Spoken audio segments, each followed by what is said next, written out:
you guys were talking about Yeah.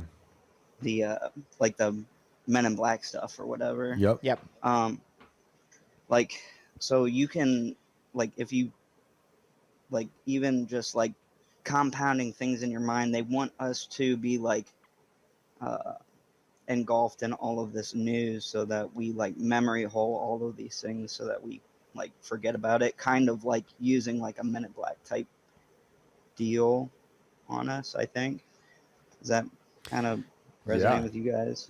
We're being overloaded, overstimulated with the Yeah. distortion of news. So it's like, I can tie this back to Alex Jones and Infowars. Infowars is that, right? The name Infowars. That we're in Mm-hmm. information war because they are attacking us with an onslaught of information nonstop.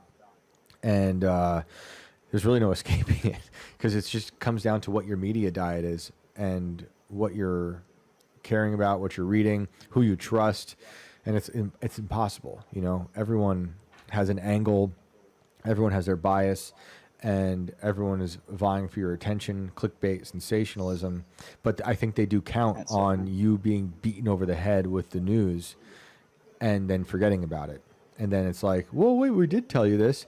And it's why someone like Alex and Owen and Chase and Harrison and all those guys over there, if you watch their show, you know, and they give you that overhead view of their desk, it's littered with all the articles they want to talk about.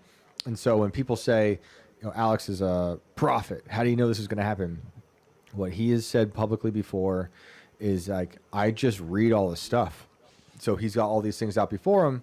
He's like, they just said this, you know, and no one read it, or they forgot about it. And it was clear as day. Here it was. And then, you know, 5-10 years later, everyone's shocked that something happened. And Alex is like, well, I read the CNN article. It was here the whole time.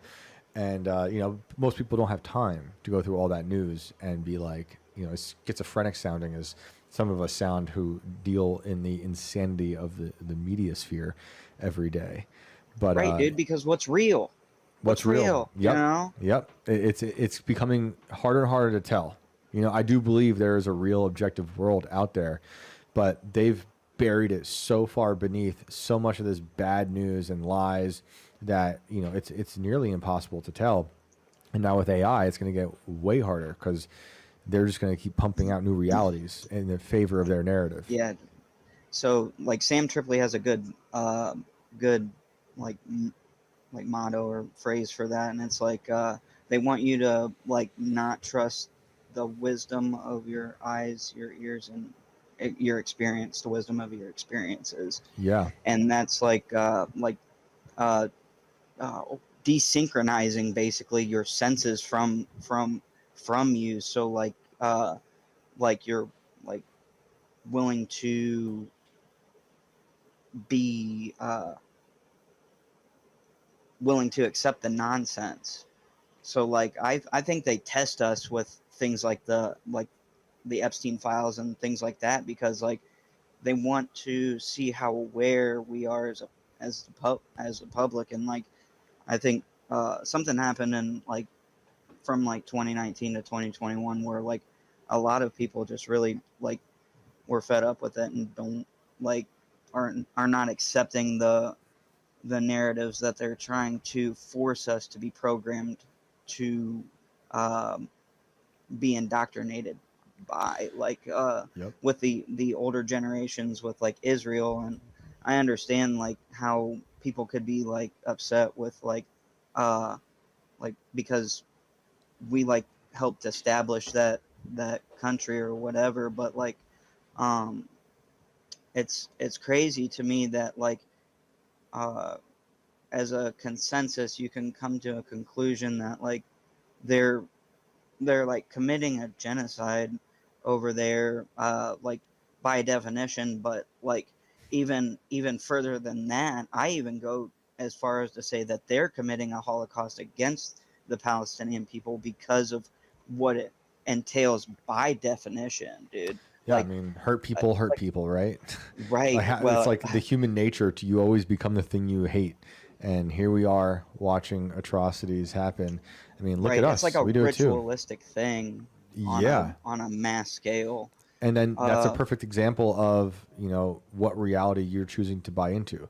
Because you can look up some journalists who say the complete opposite. And now you and me, we are, you know, hateful for seeing it another way. Anti-Semitic, which is or something insane. like that. It's insane. It's like the And whole calling people misogynist, and that people used to care about that word, or calling people racist. Me Too movement. Me Too, BLM. A lot of it. Those words mean nothing. There are no grassroots movements, bro. There are none. Like, even back in the 70s when the hippie movement, that, like, the Haight-Ashbury Clinic and, like, all of that stuff that they're doing. I just got copies of Weird Scenes Inside the Canyon and Program to Kill. Yeah, dude. And it's crazy, right? It's I've only got through to, like, where Strange Scenes first starts, and just like the preface or whatever, and like the introduction is just mind blowing. Just and you that wait. Picture, it's dude. I was just saying, just you wait. Like, we were just talking about JD Vance. I think he's he's been groomed. I think he's a plant. I don't trust that dude at all. Never did, you know. I don't care if he's so eloquent. I don't care. He's hillbilly Obama, like, and they're both fake to me. Like, but you go and read that book. Go finish that book and find the parts where they're talking about creating Robert Mitchum. Hollywood used to create. I mean, used to. They still do. They create characters. That's what they do, man. That's all they do. This is all this is. It's all fake. I mean, it's real people. There are some real people left in the world, but it's like dead internet theory, but it's in the real world. You know, right. It's like and bots. Like, go ahead. No, that's it. I was just saying, it's like we're dealing with real life bots. It's NPCs. Yes, that is correct, man.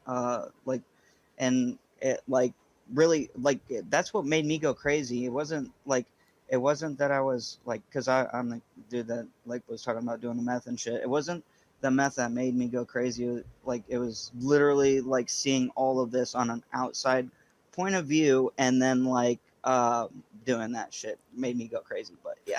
Yep. Because of, like, what I knew, like, that's one of the reasons I got sober, because, like, I had to, like, sober myself up to, like, be, like, aware of what was really happening, and, like, what I was researching into was reality, because I could not fathom how depraved and nasty these people are, man. Yeah, man. They'll do whatever they can. And they're everywhere. And it's an ancient evil strain that's been here since the fall of man, and it will continue. Man. And we are just constantly fighting it and making ourselves better as best as we can be, because that's what we're here to do, and make the next generation more equipped, better equipped to fight it. But I appreciate you calling in again, man. Good to hear from you. And until next time. Yeah. Have a great night, guys. You too. Yeah, or over-medicating the entire population of our country so that they don't experience what is actually going on. Exactly. And he was making me think of, like, I was trying to find the quote from that New Zealand Prime Minister when she said during COVID, like, we are the truth now, basically. We are the authority and the truth. Like, these people hate you. They want you to just believe the slop, so you do anything for them.